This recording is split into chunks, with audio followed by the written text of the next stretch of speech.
আসসালামু আলাইকুম। এক রাজা তার লোকদের একবার একটি পুকুর বানাতে বললেন।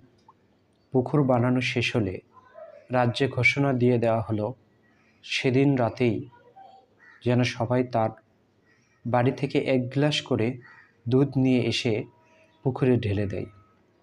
রাজা সকালবেলা তার প্রাসাদের বারান্দায় বসে দুধের পুকুর দেখতে চান। সবার কাছে রাজার এই নির্দেশ পৌঁছে দেওয়া হলো। এক লোক ভাবল, সে সবাই তো এক গ্লাস করে দুধ নিয়ে যাবে, সে যদি রাতের অন্ধকারে লুকিয়ে দুধের জায়গায় পুকুরে এক গ্লাস পানি নিয়ে আসে, তবে তা কেউ বুঝতে পারবে না।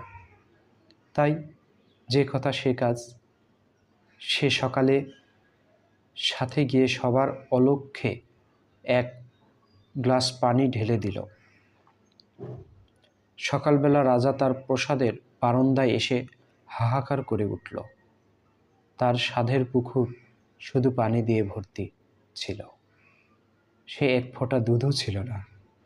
আসলে সবাই ভেবেছিল, আমার আর দুধ দিয়ে যাওয়ার দরকার নেই, অন্যেরা তো পুকুরে দুধ ঢালবেই।